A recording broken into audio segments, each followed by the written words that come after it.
Everyone, welcome to my channel. আশা করি তোমরা সবাই খুব ভালো আছো, আমিও খুব ভালো আছি। 3 দিন ধরে বাইরে থেকে বেরোতে পারছি না, এটাই হচ্ছে সবথেকে বড় একটা খারাপ জিনিস। তার কারণ হচ্ছে 3 দিন ধরে প্রচণ্ড বৃষ্টি হচ্ছিল, আর আমাদের রাস্তায় প্রচণ্ড পরিমাণে জল জমে যায়, তো সেই কারণে বেরোনো হয়নি। আর কালকে যেহেতু একটু ফ্রি ছিলাম রাতের দিকে, কালকে সারা চুলে তেল দিয়েছি। চুলে তেল দেই না বলে মা প্রচণ্ড বকাবকি করে, তো কালকে রাতে চুলে তেল দিয়ে দিয়েছি।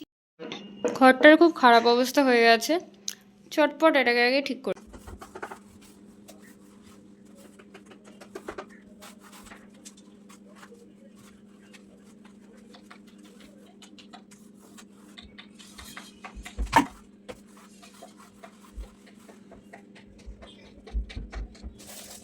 বাবা ফোন করেছিল, তাই তাড়াহুড়ো করে আমি রেডি হয়ে বেরিয়ে গেছি। তো এখান থেকে আমি এসেছিলাম একটু জেঠুর দোকানে। তো জেঠুর দোকানে কাজটা কমপ্লিট করার পর প্রচণ্ড গরম লাগছিলো, আর যেহেতু কাজটা কমপ্লিট হচ্ছিলো তো আমি কিছুক্ষণ বসেছিলাম। প্রচণ্ড গরম লাগছিলো, মানে 2 দিন বৃষ্টি হওয়ার পরেও যে এরকম একটা গরম দিতে পারে, মানে জাস্ট যাতা অবস্থা। তো সেখান থেকে আমি আবার চলে গিয়েছিলাম আরেকটা জায়গায়, সেখানে আমার কাজ ছিল কিছু। সেই কাজটাকে কমপ্লিট করে আমি বাড়ি গিয়ে কিছুক্ষণ রেস্ট নিয়ে তাড়াতাড়ি আমি স্নান করে নিয়েছিলাম, গরম লাগছিলো বলে। তো স্নানটা করার পর আজকে লাঞ্চটাও তাড়াতাড়ি করে নিয়েছি, যেহেতু সকালে আমি কোনো ব্রেকফাস্ট করিনি। তো আজকে আমাদের লাঞ্চে ছিল হচ্ছে ভাত, টক ডাল, কচুর একটা তরকারি, আর আলু পটল দিয়ে একটা ঝোল।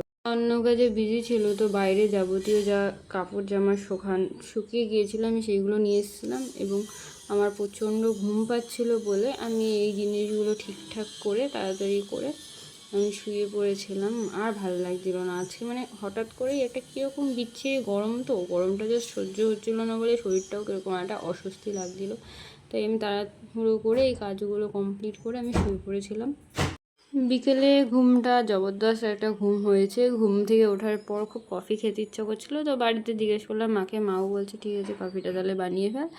তার মামাও এসেছিলো, সেহেতু একটু বেশি করেই কফিটা বানালাম। আমার আবার কফিটা বানানোর পর আবার বেরোনোর দরকার ছিল, রাস্তায় কিছু কাজ আছে আবার। তো এটা কমপ্লিট করে খেয়ে দিয়ে আমি আবার বেরিয়ে পড়বো। আমি বেরিয়ে পড়েছিলাম, সাইকেল নিয়ে গেছিলাম একটু মিষ্টির দোকানে, তার কারণ বোনের প্রচণ্ড বায়না করছিল যে মাছের পেটি খাবে, মানে ইলিশ মাছের পেটির যে মিষ্টিটা, সেই মিষ্টিটা খাওয়ার বায়না করছিল। তো আমি গেলাম, ওখান থেকে প্রচণ্ড ভিড় ছিল, তার মধ্যে থেকে ওর জন্য ইলিশ মাছের পেটি মিষ্টিটা নিলাম। নেওয়ার পর সাইকেলে করে বাড়িতে চলে আসলাম। বাড়ি আসার পরে বেশিক্ষণ বসতেও হয়নি, তারপর চলে গিয়েছিলাম পড়াতে। তো আজকের ভিডিওটা আমি এখানেই শেষ করছি। যদি ভিডিওটার কোনো পার্ট ভালো লাগে থাকে অবশ্যই কমেন্ট করে জানিও। দেখা হচ্ছে নেক্সট ভিডিওতে।